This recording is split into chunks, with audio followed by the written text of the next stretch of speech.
Hi, I welcome you once again to another episode of your transformative program, Politics and Beyond. Today is 29th of January 2024. And as always, you can get interactive with us through our WhatsApp platforms and our social media platforms that we have.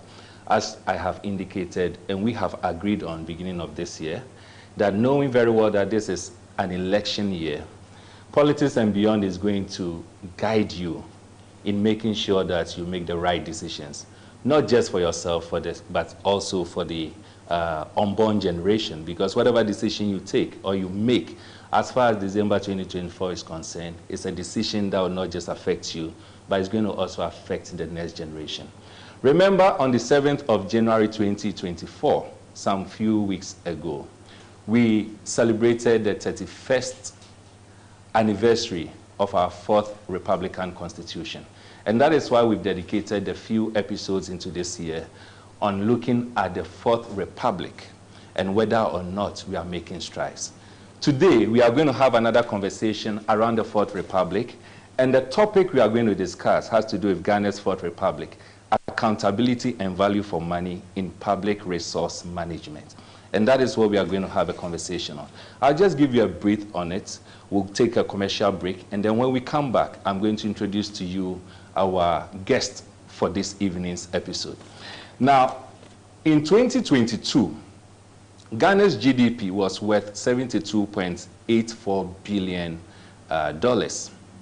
Now, procurement accounted for between 10% and 15% of Ghana's GDP. So when you do the tabulation, what it tells you is that $10.92 billion out of the $72.84 billion goes into procurement, public procurement.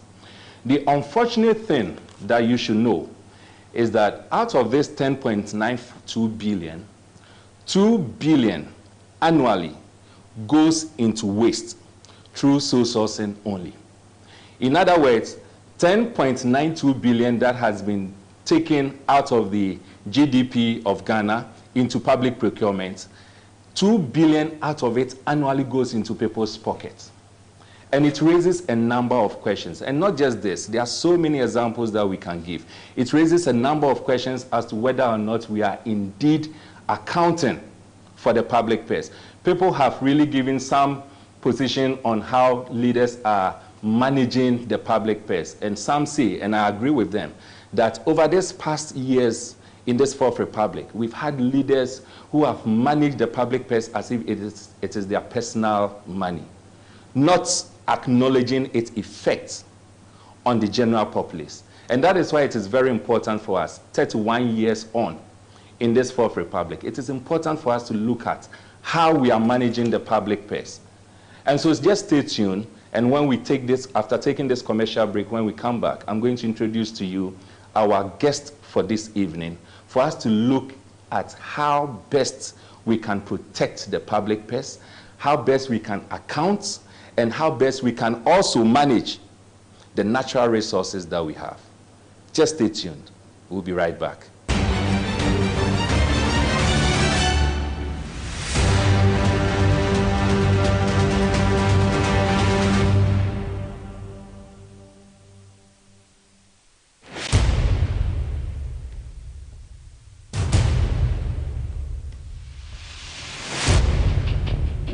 The average human body mass should have at least 60% water for optimal performance in any physical or mental exercise.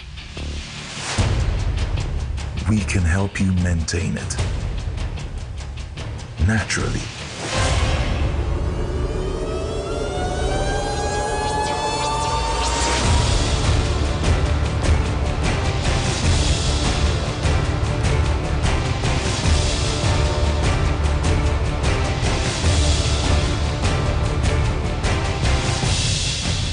Natural mineral water.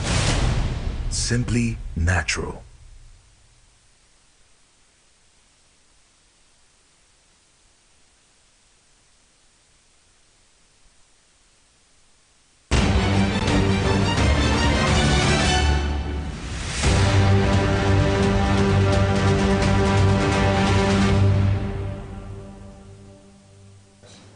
Welcome back. I'm still your host, Emmanuel Wilson Jr. This evening, we are going to discuss a very important topic, Ghana's Fourth Republic, accountability and value for money in public resource management. And our guests, as we've always been having, Politics and Beyond do host guests that all of us are so familiar with. And so this evening, I'm not going to attempt to introduce our guest because you know our guest, I know our guest, but only to say that he is the founder and the CEO of Imani Ghana. All of us know. I don't know whether the Imani is still Imani Ghana or Imani Africa, but I'm sure when I introduce him, he will be able to correct me if it is no more Imani Ghana. I'm just talking about our August guest for this evening's episode, Mr. Franklin Kujo. Mr. Franklin Kujo, welcome to Politics and Beyond. Thank you very much. You are very generous. Thank you. Good to see you. Good to see you, my one and only senior. Happy New Year too. Many happy returns. A lot of people don't know how you've been guiding me, but I'm sure we'll talk about that. I guess it's transactional, right? I mean, we guide each other. Yeah. That's right. Sure. Thank you so much for accepting to be on our platform. No, happy. Let me first find out, is it still Imani Ghana or Imani Africa? You know, now we actually did not even bother that much, but actually it's Imani Africa. Imani Africa. Because we took on probably a much more continental outlook to the way we do our things. Many people do not know that we spawned or created a number of think tanks across the continent. We've held close to 15 or 16 international student conferences in Africa.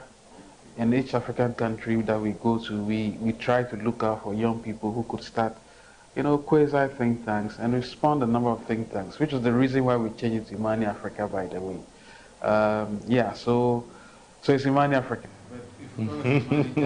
You accepted. Congratulations, congratulations. So first off, I want to know your initial view or position. This Fourth Republic, you've been around very actively. When we're talking about accountability, value for money in the public sector, what is your initial take on it? Well, ordinarily, once an elected official is using money that does not belong to him or her in the first place, the cardinal point or the cardinal principle of ensuring that there's good return on the money, because this is taxpayers' money, is the noblest thing to do. I mean, it's the most important action to take, right? Even if there were no constitutional strictures to ensure that, because clearly you're using someone else's money. But you know, I'm also quite aware that man is naturally inclined to like being free, and being free-minded means that you tend to you tend not to use prudently what belongs to others, just as you might use what belongs to you or yourself, right? I mean, if anybody give you money, if you kept getting free money all the time, you probably would apply the same, you know, care that you would have applied if it were your own hard-won money.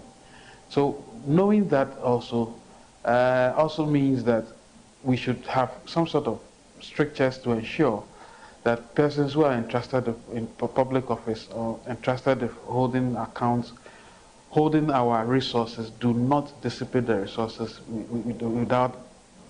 without let or hindrance. It's important that whatever hinders a public official from misusing the funds has to be based on, you know, the principles of value for money. That's right. Do a cost-benefit analysis and ensure that the right set of decisions are impacting on the people. So a dollar that you spend on a project should return some value to the persons who are going to benefit, right? So if I see a project like what's it called, One Village, One Dam, I should be able to assess, even before I start, how many people will be affected in the area, the impact it will make on their yields, and how eventually to affect their home economics, right? But while you dissipate dams as if they're toffees, you share it across the country, and then dig pits and basically pits and big holes, and then leave it there and nothing happens, it is bound to cause a lot of disaffection, not just for for yourself, because people will accuse you for not doing the right thing, but also you'd have wasted the country's money.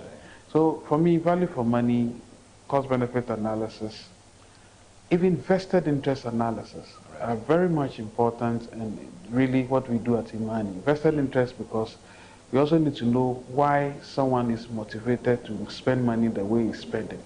If you come and tell me that I want to construct a sky train, I'll ask you, are you all right? Because the first question I'm asking you is that the trains that we have even on the ground, you've not been able to construct trains to the places that you needed to cut cargo and people. Since the colonialists left, we've never added any single rail line to the traditional ones that we have. How on earth do you wake up and then tell us that you are going to do a sky train and then waste $2 million in the process? And when you are asked, you say COVID prevented you from doing the project. However, if you listen to the former Minister for Railways very well, he actually did suggest that that enterprise was a useless enterprise.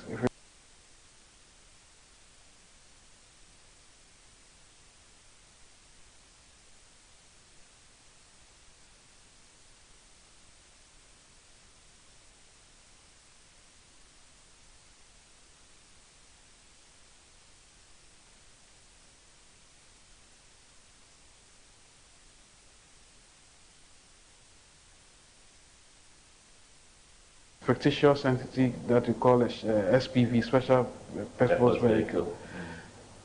Will you use your $2 million that way? No, you wouldn't. So nobody takes care of someone else's money as carefully as he does his or hers. That's a principle. And what belongs to everybody tends to fall into disrepair. That's right. So those principles to me should guide us in whatever decisions we make. And my good friend, the Vice President, by the way, at a point wanted to do a conference on value for money. I remember at that conference I spoke and said, yeah, listen, guys, you can have this nice conference and talk about value for money. When the decision is taken, at the time the decision is taken, that's where the question really begins. Which brings me to the point. How then do we ensure proper value for money? Exactly. Which I suspect is the original question you asked, exactly. Which must be answered. It is when you have a motley few of sensible people. I like to use the word sensible. People who have passion and compassion for the people that they are or whose behalf they are working, right? That you let these people constitute what I call assessor generals. They could be within cabinets. People who their work is essentially to vet big transformational projects. So if a project is going to cost $300 million, these guys would have to sit down and do proper assessment and ensure, even before it starts, right? Yeah. That, Mr. Minister, you want to do ABCD, but let's actually take a look at this project. You have fine brains who will do that and bring it to cabinet and come and present and probably defend. And ask the ministers to also defend. Any administration that does not have a group of assessors or assessor generals that are witty, sensible, smart, compassionate, cannot boast of any value for money project. Talk about the Fiscal Council that never existed, by the way. It was a waste of everybody's time. The Fiscal Council was not allowed to work, and so if that had happened, all these silly projects that my good friend, the Finance Minister, embarked upon and the government embarked upon would never have happened, right? So you need to have a set of thinkers. There could be 5, there could be 6, but within cabinet. If you don't get them in cabinet, you can bring them from outside. Right. And then you do that type of thing and ensure that value for money project. But of course, there's also the issue of procurement, which is very important, by the way. If your procurement goes bad, it means you've lost value, just as you intimated a while back, right? If 10% of whatever, we are losing almost 10% of 10% of the value of the goods that we purchase. That's right. GDP, exactly. Yeah. 2 billion. 2 billion. And I say throw in another billion or probably 2, then the cost of corruption every year in this country is in the region of about 4 billion. Exactly. That's it. Right. So that's it. It's a very really worrying situation, and I think we need to get a handle of it. There are about 3 or 4 key things needed in ensuring that we have value for money, accountability. One of it, especially in the area of governance. We can't do without institutions. We can't also do without the leadership, the people. Now, you made mention of we having sensible people. And I'm sure you are making reference to having leaders who are, to some extent, sensible and able to lead us the way they need to. There's others who say that we need transformational leaders and all that we have. In line with the institutions, there has been one key institution that is supposed to safeguard our democracy in our Fourth Republic, and that has to do with the Electoral Commission. Over the past period, especially in the 2020 and then in recent time, decisions that they have taken, there are a lot of people who are of the view that if we do not take it, most decisions that are being taken by the Electoral Commission, it is going to affect the stability of our democracy. I don't know whether you share the same view with them. Well, I'd probably like to answer that question with the recent lecture given by the former occupier of that position, Electoral Commission, Afarijan, Right. who rightly asked a set of questions. For instance, whose idea was it? Brilliant idea was it that we need to collate results at regional centers, which ultimately led to those chaos and the death of those innocent persons. Exactly. Which this government has never been apologetic for. That's right. Right? Like my president himself has Sure. never bothered Mention to it care anyway. at all. Sad, really. Yeah. For a human rights lawyer. And to think The irony of it. very. Yeah. And to think that, and of course, Farjan goes on to talk about not having the buy-in of political parties when decisions are made. You don't force decisions on the political parties. It's very crucial. Yeah. A decision, for instance, like we would close polls at 3 p.m. You know, when you are very incompetent and you begin to advertise your incompetence on a daily basis by making fictitious claims, at a point people just give up.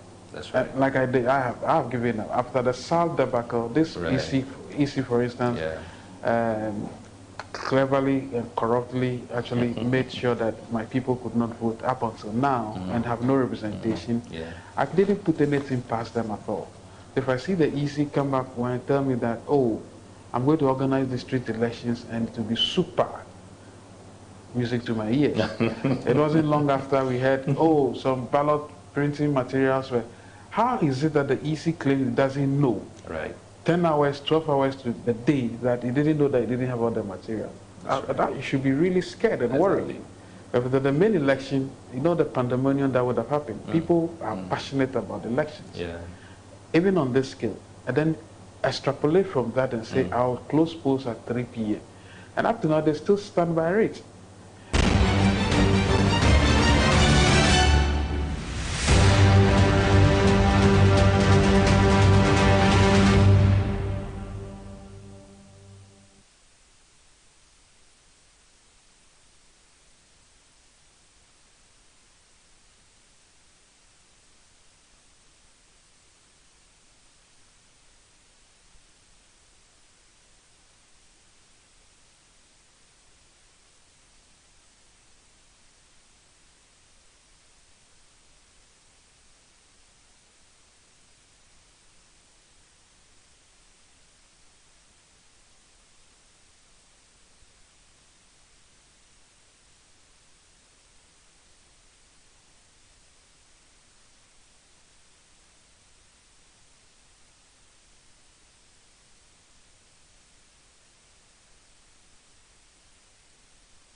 And up to now, they still stand by it. I mean, the ignorance and the motivated, militant ignorance with which they assemble these thoughts and then produce them and tell everybody, you can only wonder. So the decisions of the EC are right when you are right. When they make outlandish decisions, that would have impact on the elections. Clearly, it will mean that our democracy will be at great peril. And I don't think this EC wants to continue to be seen in that light. I don't think they should do that. This may be their last lap. If things turn the other way around, I'm sure they know that themselves. And so, better leave on a high note and organize elections in such a way that people will be happy and all of that. And bring everybody on board. That's the only way you ensure an election. I've never understood somebody who is a referee who goes to decide, take a decision, and when even VAR suggests that you're making a mistake, he said, no, me, I'm right. Completely, I don't know what adjective I should use again, but like I said, let's watch out. They should never repeat the SAR, because it's most likely they could actually do way, way, way higher than what they did with SAR, and so I worry. But at the same time, I know that maybe there are men of good conscience, women of good conscience within the commission right now. A few people that have been appointed that at least I know could bring some sanity to bear. But otherwise, we are in a race to the bottom, and I don't want that to happen. These elections are critical, they're crucial elections, and right from the procurement, it depends. Let's hope that they are not going to procure any new things again, because if they did, they need to justify what they're actually procuring. Knowing the EC and having the track record, I would be surprised if they decide not to do any procurement as far as this election is concerned. But as we said, let's hope that they do not do that. Moving a bit away from the EC, there's another institution I want us to look at in line with accountability value for money, and that has to do with the Bank of Ghana. In recent times, it is very clear that certain policies the Bank of Ghana has been able to bring out have not really helped that, especially in line with stabilizing our cities. Moving on, it is, I think in this Fourth Republic, it is the very first time we are hearing that the Bank of Ghana has made some losses. And that is also worrying. I don't know your view and your position, or probably your advice. What is it about the Bank of Ghana and the policies that they are making which is affecting negatively the issue of accountability and value for money in this country? Well, as you know, the Bank of Ghana is obviously responsible for monetary policy. Right. Which means that they can actually rein in the fiscal side of things, which is the fiscal side of things organized by the Finance Ministry or the government spending machine. Yeah. If it is the case that that is what we should expect, then it is a bit, it's actually begging the thought that we could have a Bank of Ghana that tells us that, well, listen, the central bank, the government needed money, and I just looked on and decided to just turn a blind eye and decided to just spend and support the government. I don't think that is responsible, because you see, the moment a country's Bank of Ghana, central bank, decides to play ball along with the fiscal side of things, that's when it lose all sense of responsibility to rein in the entity that. I mean, I was surprised, because I thought this Bank of Ghana, especially the governor, they started off quite well. And I think somewhere along the way he lost his way. And part of losing the way means that all the decisions which culminated in the 60 billion Ghana cedi loss, it's no mean loss at all. That's not to say that central banks do not make losses across the world. They do. But the degree of loss and why they actually made the loss is also quite important. In this case, the central bank tells us simply that, look, they were just bankrolling the government, a wasteful government, by the way. But this is the most wasteful government we've ever had. And when I say wasteful, I mean that they spend on outlandish projects whose value you can never countenance. That ministry that was created, the Ministry of Special Development Initiative, was the one singular wasteful entity, which that ministry has been dissolved, but its ghosts are still lying in the office of government machinery, still drawing huge salaries and all of that. To think that the central bank is supposed to rein in some of these things. So that when the finance minister comes asking for money, you say, listen, guy, you need to organize your enterprise very well. Otherwise, I'm not going to support you. Yeah. But to do it the way they did is alarmingly foolish. Right. Excuse my language. Alarmingly foolish. And I think that it's important that now that they want to claw back some sort of credibility, they probably need to do things right. Which brings me to the question. Yep. Why do we keep giving money to government that have shown a track record of being wasteful? Wasteful, exactly. Brings me to the IMF deal. Yeah. I can understand the IMF deal is a good deal. But look at the glee and the happiness with which it's being greeted, as if they've done something out of this universe. That's right. I mean, to think that you've run the country aground, pickpocketed our money, because for the first time, unlike military era people who would do that, I think Nkrumah was the one who wanted people to take some of their money to some by force bonds. Right. But this one is like, without any let or hindrance, without any caution, you just go into my pocket and pickpocket me for my savings. And the Bank of Ghana is happy that the fiscal side, finance ministry does these things to us, and then bankrolls it on top and has the effrontery to tell us that some of the 60 billion went into this debt servicing nonsense. Complete bullocks, my brother. But people have lost money, people have lost savings, and on top of that, you have these erring entities that keep telling us that if it were not for us, the economy would have gone a tailspin higher. Are you seriously telling me, you Bank of Ghana governor, seriously telling me that the way, the depths to which we sunk, for which we are not going to come out until 2029, right? And all these funny figures being thrown about that we are turning the corner is complete bullocks, my brother. Don't buy any of that shit. Right. Sorry, my language. Because it's annoying because, you see, it's annoying because people have lost money. I lost money. I was told I'd not be given a haircut. You were told you're not going to get a haircut. The president gave me a bad haircut. It was good you didn't cut off my head. Then I got an ugly haircut, right?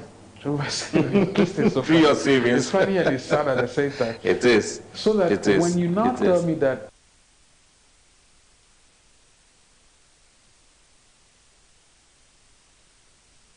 right? It's a pretty sad scenario. Do you think, with all this, will you be in a position to propose that the governor should resign? Oh, I think we said it long ago, but I think he's not bad. He's really bad. I mean, I said that for him to even, for me, that comment that we should thank him, the central bank. That's right. Otherwise, things would have gone further south. Yeah. It's the highest form of irresponsibility. It's reckless talk. It's annoying. Because you tell me that without, to make those comments really was sucking up to you really. That's right. Go to hell. That's what it means, yeah. And I thought that was just wrong, plain wrong. You can never, he would, in any civilized country, he would have been long gone. Even before a committee was set up to look into it. You think you can say this in the US and still be governor? You go, like you yourself, you hear from the other party people. In line with accountability and value for money, there's one other institution that I want us to look at a little bit more before we move to the next stage, and that has to do with Parliament. Whether we like it or not, if you look at the 92 Constitution, the 4th Republican Constitution, Parliament is supposed to serve as a check, particularly on the executive. And from all that you have said, from all indices and indicators, it is clear that the current executive is not disciplined when it comes to protecting the public purse. We've had instances in this 4th Republic where we've had a political party having majority in Parliament, obviously another political party having a extreme minority in Parliament, and now we have what we call the hung Parliament. But unfortunately, it looks like it is under this hung Parliament where literally both parties have the same strength, that we seem to be abusing the public purse the more. And when I talk of we, I'm making reference to the executive, seems to be abusing the public purse the more. Do you think the current Parliament have really done what is expected of them? I think, to be fair, Parliament has somehow tried to hold its own, especially because of the nature of the numbers that we have. To be fair to the minority especially, I think they've done quite a lot in terms of holding government's account. I think there have been a number of things they've really held their own. But as you know, sometimes it comes to the real, at the end of the day, the majority side, even though it's a slim majority, tends to carry the day. I mean, I've lost count of the number of times the minority has decided that they will not be party to a decision, which could only mean one thing, that the government will have its way. That's right. If I look at the budget for 2024, for instance, it's a clearer sign here. The minority did a whole lot of good work about the budget, right? They were not going to pass it. They were not going to pass it until this whole thing, shenanigans happened. But I don't think the minority would have been party to this whole idea of doubling the money going to the allocations going to the Office of Government Machinery. That amorphous octopus-like entity, which has its hands and legs spread in every part of it, actually do not know what they do. That office, which houses the president, the vice president, the chief of staff, and a number of very funny-looking, sounding entities, just drawing money like blood from our bodies, are the one, for instance, cardinal example of how wasteful a government could be. Because they got 100% raise. So you come back to the question about who should rein in. The central bank looks on for the Ministry of Finance to allocate 100% money to the Office of Government Machinery in a budget. In a year you claim that you are in fiscal challenges, everybody should get up their loins.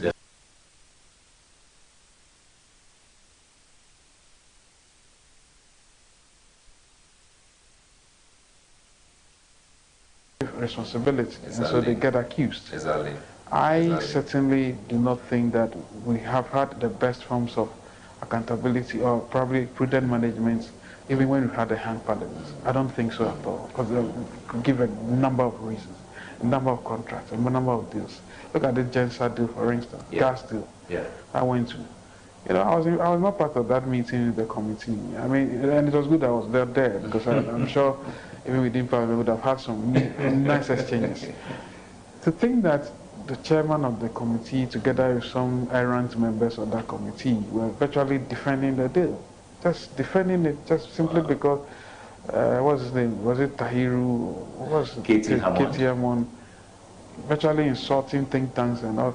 And I sit back and ask myself, I mean, how do we end up with characters like this in Parliament? You know, excuse my language, but, you know, at the end of the day, I ask myself, how? It's important that if you're dealing with the whole idea of accountability and serious value for money, you should not play with certain things at all. Because it's not your money. You see, if you do your private thing and you come and take money and do your thing, nobody will talk about it. But once in the public, you're deeply public money, everybody needs to talk. And people tend to forget that people have accused us of we don't praise government, we don't say anything good about government, right from Muhammad days. Now I ask myself, who told you that civil society are in the business of praising government? That's what people don't appreciate. Any civil society organization that continuously praise government would have lost its use. It does not mean we don't offer rare praise. We do. When we think that, oh, President Muhammad has done something. For example, John Muhammad, one of the best things he did when he came to power, that kitchen cabinet, that is the first set, it was the best set of advisors he ever, the one that was part of Mr. Garba, Dr. Garba was, the late Garba was part of. Those guys, superb. But somewhere along the way, I think politics gave way and some of them had to leave and all of that. Superb. There's not been anything like that probably since Nkrumah. Is it the one that had Professor Atuguba being part Atuguba being part, Gariba being part. I tend to forget the other 2 or 3 guys' names. Excellent. He gave the clearest indication here that he meant business. That's right. And not like my man who came and did everything in a yo-yo reverse direction. And all these people claiming they are excellent actually ran us aground. There were no men. They were not even half men. That's right. They were not even eunuchs. Right? These were just people who I like my interviews like that. That's beautiful. In fact, that is a platform. That's a platform. Like yes, that's the platform. I've told people that I'm the only licensed person to actually criticize the president very much. That's right. He's let me down badly, extremely badly. I agree. I agree honestly.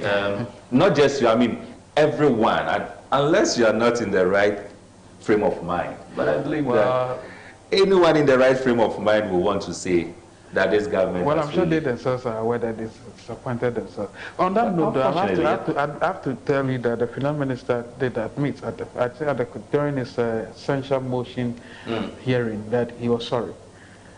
You know, it was a good thing he said. It was a good thing he said that publicly. It was a good thing he said that. But let's not keep digging the hole, because the PSD is sorry. So that's exactly what I was going to say, that even though he said he's sorry, his actions and inactions suggest otherwise. So is it just the oral saying that I'm sorry that we should praise? When you say his actions, to be frank with you, I mean, when it comes to, look, it's also a sense of pride that, look, I've done all this, I've headed all this rot. I need to find a way of taking people out of it. Reason why I suspect he's still hanging on. I mean, every man will do that, right? You want to make sure that things are done, and I'm sure he's obviously overwhelmed by the deluge of work. I actually think that the only time the majority of Ghanaians will want to praise him is when he says that I have done enough, I'm resigning. I think that obviously should have been on the table long ago. That's right. I mean, I think for me, and I say that he's such a stoic character. I mean, to go through all of that and still have that good, keep that calm and all of that, I admire that a whole lot. I hope he listens, and whatever he does, he probably leaves on a higher note. That's right. It's better. That's right. I can't say that, look, I don't think they've done so well for the country.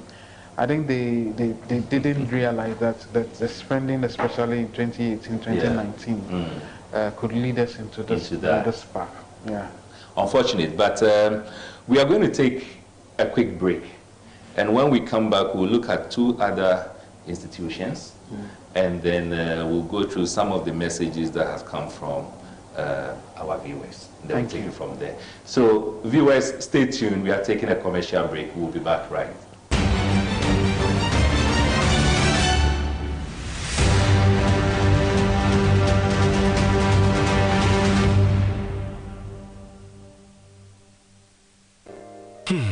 If I cry na menyisika, edia ye mefui. Ehin fa na menya bosia, edia tre medwuma yimu. Kai kra mabre, me busia ato taxi fofo. Suhum Rural Bank. Suhum Rural Bank.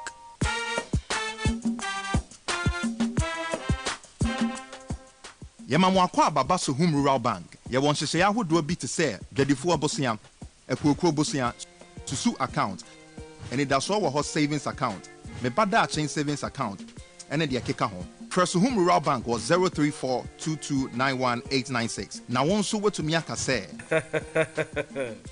Suhum Rural Bank. Ama ene mayeka una. Suhum Rural Bank. Enti me pa minie. Me damwase. Suhum Rural Bank, growing our heritage.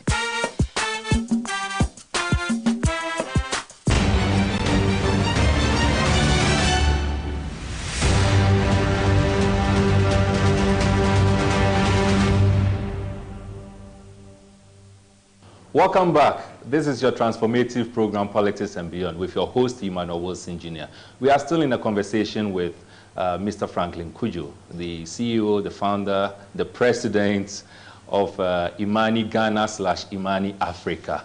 Mr. Kudjo, welcome back. It's okay. I mean, Mr. Kudjo puts me into too formal. I get you. Yes. I get you. Right, so Franklin, we were still talking about the institutions. There are two other institutions I want us to look at, and the first one has to do with GRA. Ghana Revenue Authority, and their recent issue with SML. There's this letter that has come from the GRA. Of course, when this whole brouhaha broke, the president referred the matter to KPMG for investigation, something that I still don't understand, since we have a state institution like the Auditor Service or the Audit Service to do same. KPMG is doing it. But recently we've been told that the GRA commissioner has written a letter to the president, telling the president that he should allow SML to still operate whilst investigations take place. I'm sure you've heard of it. And what is your position on it? Well, I saw the letter, and what jumped at me essentially was, okay, does it mean the president's directive was not obeyed? Because it will mean that, and what exactly have they identified that for which they are saying they are losing revenue, and so the SML not being operation is going to affect. Maybe I can understand what they mean. The challenge I have is why they didn't communicate this from the get-go. By the way, it has nothing to do with the pricing that SML is charging. So let's not forget, there are two ways to the argument. There are two arguments here. Probably the needlessness of the entity SML, plus the amount they are charging for the service they are rendering. Even if we argue that they are needed, they are charging too much. That's right. It's just completely too much. It's not nice. So that the monitoring they said they are monitoring, which is also still in doubt right now, could have still been done by the other entities that existed before. And here NPA does most of what they say they do and all of that. So I'm surprised that they couldn't raise all of this from day one. When a letter like that comes, it is then somehow trying to suggest that SML was a good thing. I may understand their situation, and it may also affect the investigations that the president has asked to go on. So I really do not understand all that is happening. I don't. Except to say that I questioned the president earlier myself why other entities, international entity should do this, especially when it is an entity that the GRA works with already. But it appears to me that there may be other reasons. The president typically may not trust the entire system, that the persons we involved may have access to the governmental setup, and then he wanted a completely new entity. That is what I'm beginning to think may have occasioned the idea of a KPMG, even if he did it sole source. The point essentially is that we have to wait to see what KPMG comes up with. But I had initial reservations. But if a letter like this comes from the GRA to the presidency, it then somehow solidifies my changing point that maybe the president was right about KPMG after all. Because if they're not KPMG and there was another entity, I'm not sure this letter will come. I don't know what the GRA wants to do by putting this letter up and say, hey, Mr. President, please, while you are still doing this thing, let's allow SML to continue. If you get the tenor of what I'm trying to say. I get you. I don't want to read motives into anything, but I'm beginning to think that there's some little wisdom in what the president decided to do. Now people are like, Charlie, we have to sit up, I don't know.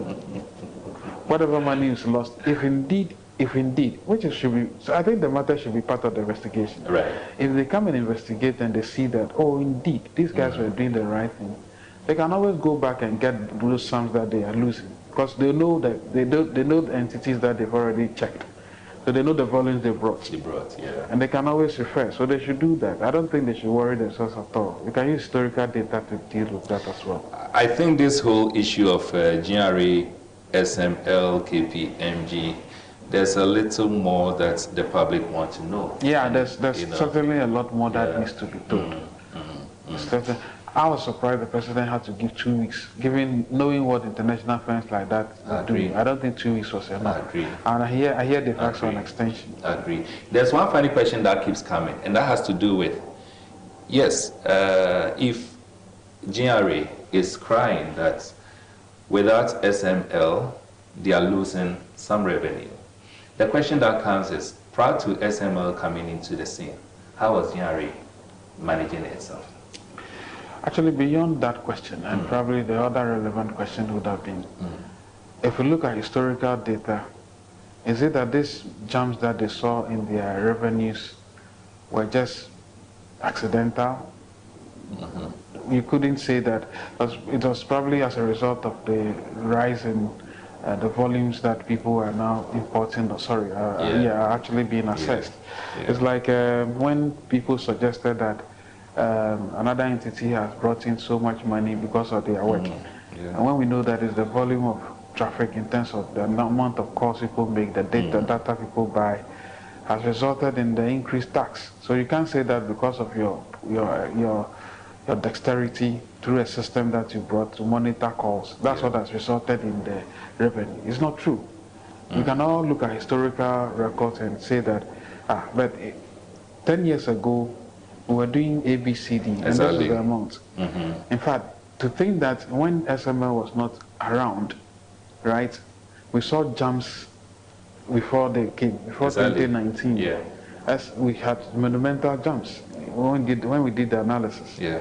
Could we say that SML was responsible for that? What about when we had losses, like the times when the revenue dipped, even when SML was still operating? So what? SML was responsible for the losses as well? Also.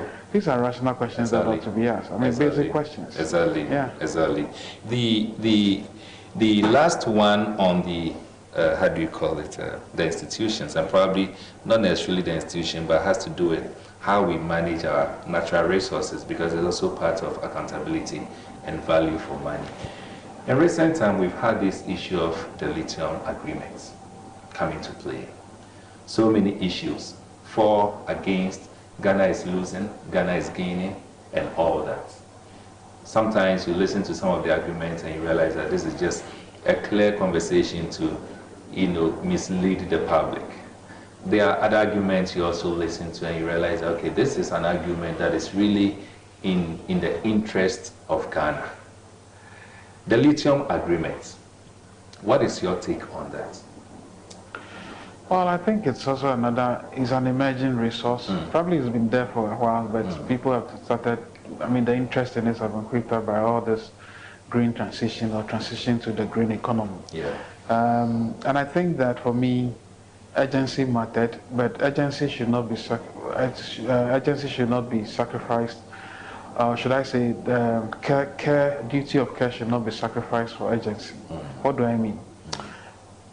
We know that there's been a history of managing our other resources like gold, which has not really done that well for us, right? And so any new mineral decisions around any new mineral like lithium must not have the ghost of all these other minerals. And then by ghost, I mean the conversations that were never had, the stakeholder conversations that should have been had to understand what the motivations behind certain decisions that the government wants to take or the ministry wants to take, and how people's buy-in could influence that decision as well. Take, for instance, the argument about royalties. We had argued that the so-called 13% royalty, 10 plus 3%, yes, it may be the highest we've ever had, which is actually not true by the way, because military era we had higher. But we should also be imaginative. That's what some of us were saying. Be imaginative a bit. Got to the price, the way the price could rise and fall, you should actually set a royalty along that line. So have a royalty system that changes according to the shift in prices. It helps the company and helps you as a country as well. But if you sign a royalty agreement, an agreement that says the person is paying just 10%, and you see that the value of the mineral is going up by probably 70% in a particular year or two, you can't be sitting there and be getting peanuts. So rather have what's called a royalty system that swings according to the way the prices also be. These and any other conversations about how the value addition should be made and then how the concentrate should be sold are all part of the conversations that should have been had or should still be had while we talk. Well, let's not allow our institutions or some people to say that, oh, we know better because we've been appointed as ministers or appointed authorities to deal with such things. I don't think that helps the conversation at all. So the lithium thing, we need to act fast because it's a mineral resource that really oscillates according to prices. In fact, just 2 days ago, the CEO of the Mineral Commission sent me an article from The Guardian in the UK, which suggested that the stocks in the price of lithium in Australia has almost collapsed, right? Which means that all the oncoming decisions, the EV cars and the rest, would have to wait because they cannot invest in making them.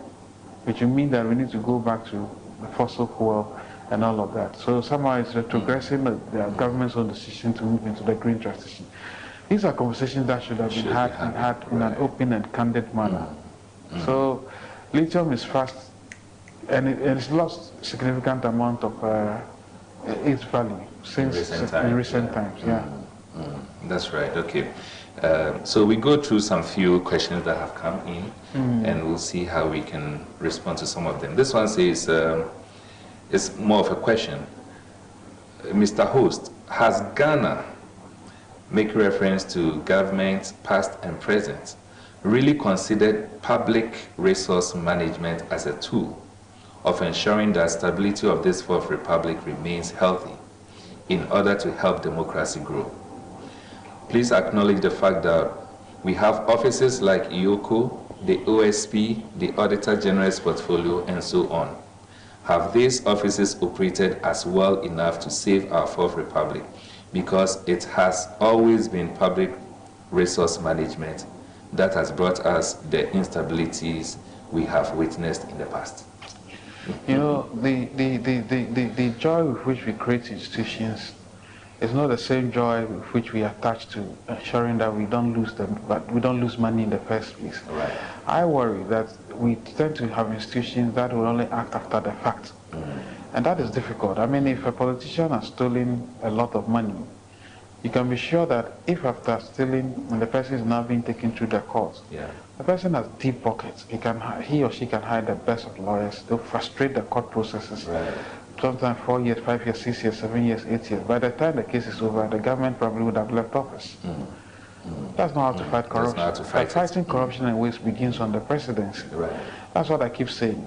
To fight corruption and waste effectively, it must start at the office of government machinery. But that is where, as I told you not long ago, year on year, their budget keeps changing, getting higher. If you get a budget of 100 million this year, and the following year you're getting 200 million, the same people, no, it's not. There's not been anything innovative they've done, and they keep getting money. What's the motivation for them to ensure that others are doing things right and getting less efficient work? They wouldn't. That's right. So that's right. We probably may not have needed the OSP if indeed we have decided that there are certain institutions, even at the Office of Government Machinery, that we can take out and then reduce the money we give to the Office of Government Machinery. To force them to think. I mean, the person who is supposed to hold you to account is living like an Arabian prince. You can't even assess him. He probably doesn't care, thinking, he thinks, hey, you are doing well. Exactly. Yeah, it's like you're living in a bubble because they don't see it at all. That's true. Very true. There's this interesting one, because I'm also interested in it. Do you see a constitutional amendment as a solution?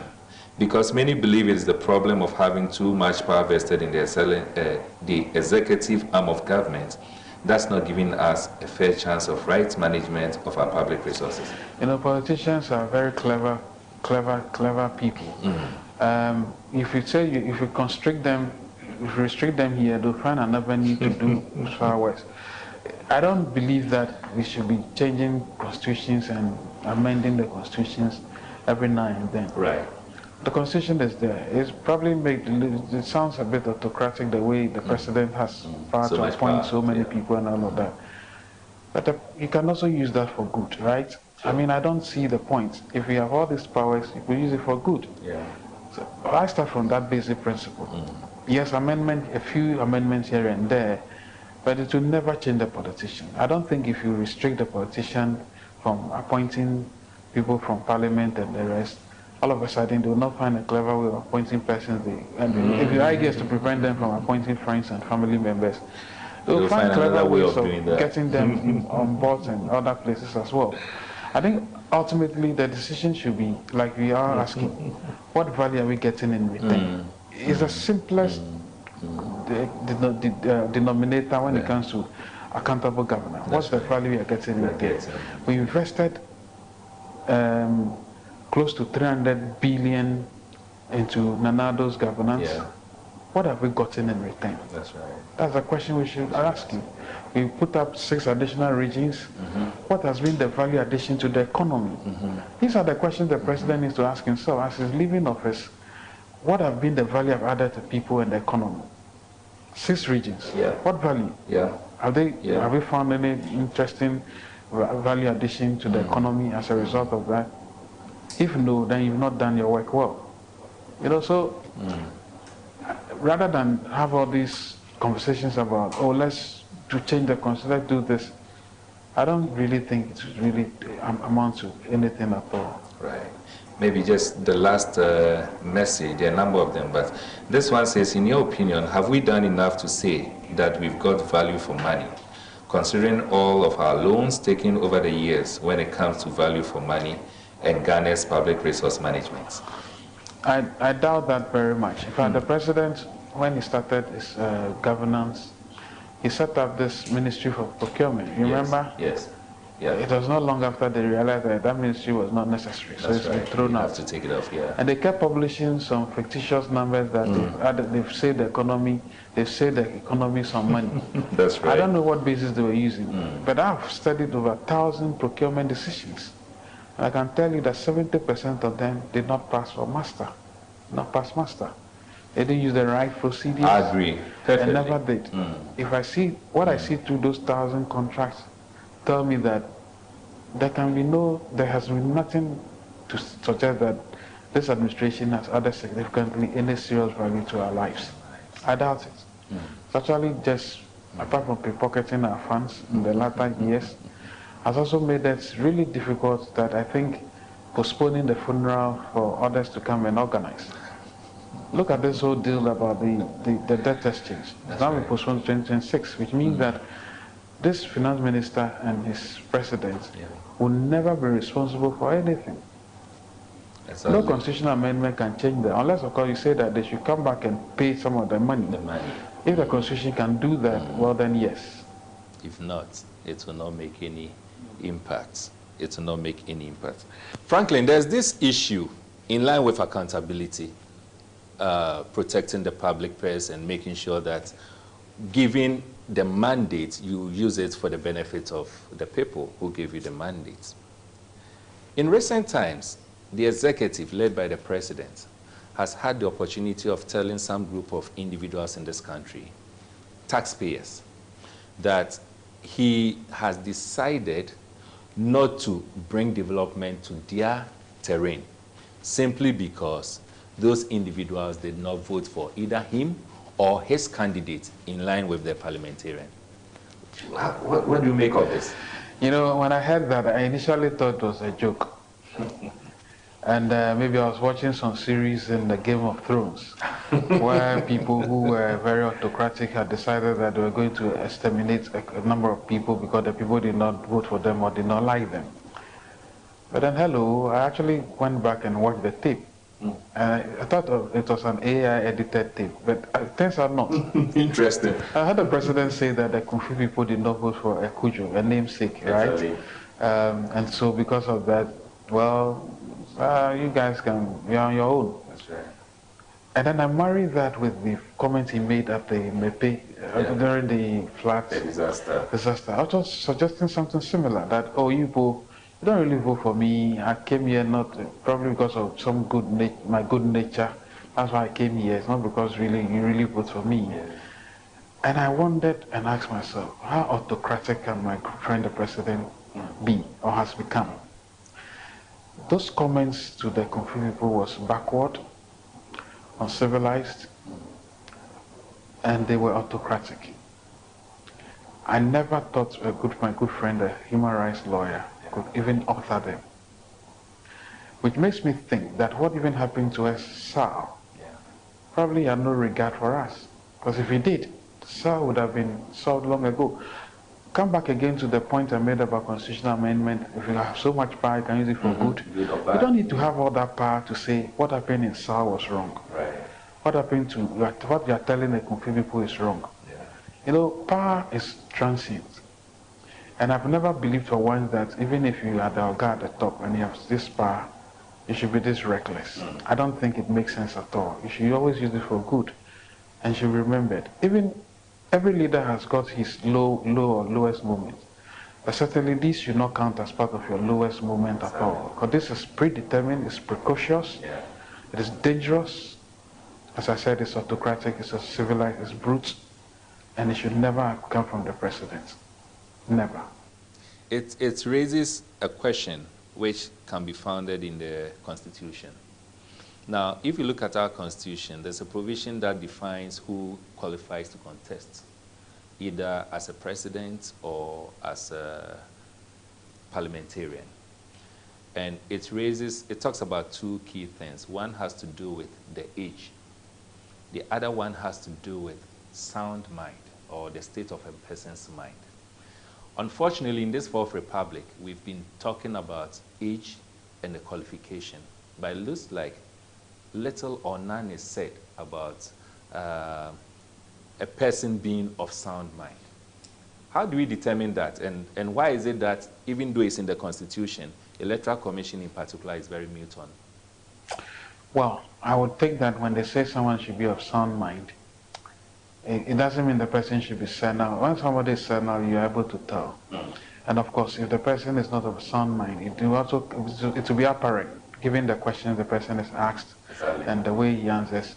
I don't think the person may even get to the point of even putting himself or herself up for elections in the first place, because clearly it will be known clearly through the processes that he couldn't really do that. He or she couldn't match up to the requirement of the office. So maybe when they put that in, it's not for any entity to enforce it per se, unless of course we are in a near anarchy state where we are being, a very mad person is being foisted on us. And even in that case, it will no longer be a constitutional dispensation, it will be an autocratic one.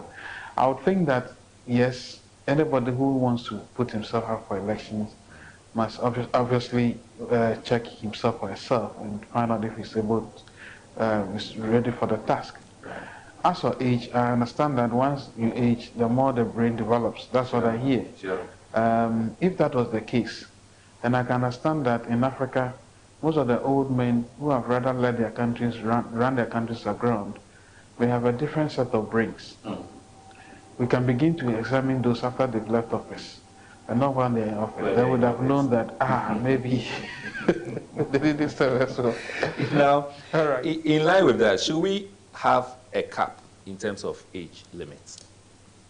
Well, age-wise, I would say that, come on, Wilson, I mean, if you are 80 and above, you are not now coming to run for office. That's right. Maybe Joe Biden and Trump may be doing all of that they want. But even that, the Democrats are not happy that Joe Biden is going.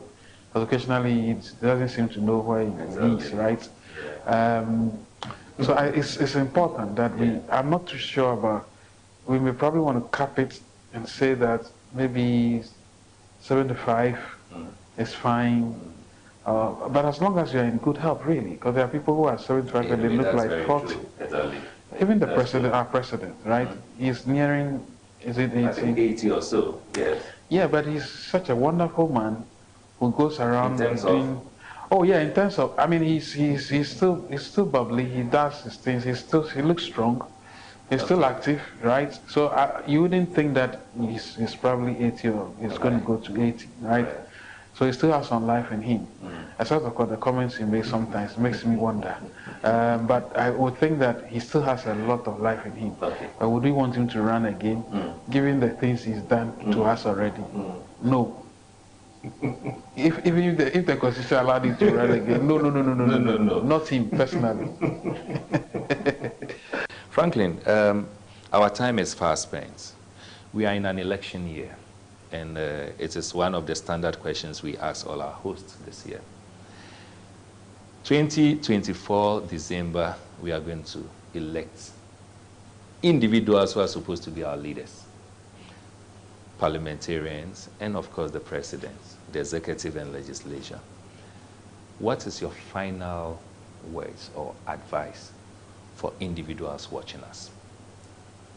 Well, I'll say that elections are upon us. It's a civic duty. It's a normal civilized way of changing government or ensuring continuity. If what you have been served the past couple of years, 8 years, makes you feel too good that you should maintain the government and give them an extra 4 years to break the 8, then happily do so in a manner that is civilized Don't go and cause any commotion anywhere. But your life is worth more than a politician's, vote. Seriously, the vote you give to a politician. So don't go and do anything nasty. If it is a case that your life has been decimated, has been reduced to rubble, you've lost significant value as a human being and dignity these 8 years, well, you also have to make a decision and decide how you want to go. I cannot choose for you. I can only suggest that, well, look at your own circumstances and decide how you vote.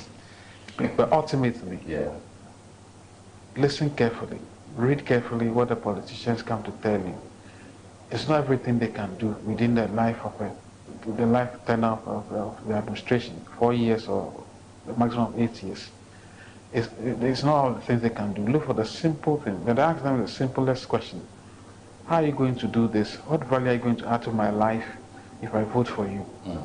I think if they're able to answer this basic question, that person has your vote. If the person goes rambling and say, I'll do this, I'll do that, I'll do that, they're not answering the question. How are you going to affect my value? If they're able to tell you that your life expectancy would probably might have increased by half a year or a year because of the policies I'm bringing, because of the healthcare and all the things I'll do, or your value or the country's value, your own personal economy would have changed because the education policy would have added significantly to the value of the country in the next 5 years. That's right. Then the person is answering your question. But if it tells you, oh, I'll continue free SHS, I'll give more money to people, that person is being shifty and dodgy. It's not answering the question. That's right. How are you going to add significant to the value of my life? Even in just one aspect of my life, healthcare. If you can tell me that, then maybe you have my vote. Right. Those are the questions people should ask. Thank you so much. I really wish that we still have enough time to have a conversation, but I'm sure we'll come back again at the right time. It's always a pleasure. Franklin, thank you so much. Thank you so much. So viewers, this is where time will allow us. I believe, as we have always had, we've had some insightful knowledge which is going to shape us, and together we'll be able to build the transformative future that all of us want. As always, my wardrobe is sponsored by These Clothing. These Clothing, as I always tell you, you can locate them at Dummy Pillar 2 on the number 0244-999-113. Again, 0244-999-113. These Clothing, just visit them and they are going to give you all the needed attires that you need for any occasion. So we meet again next week for another episode. It is bye for now.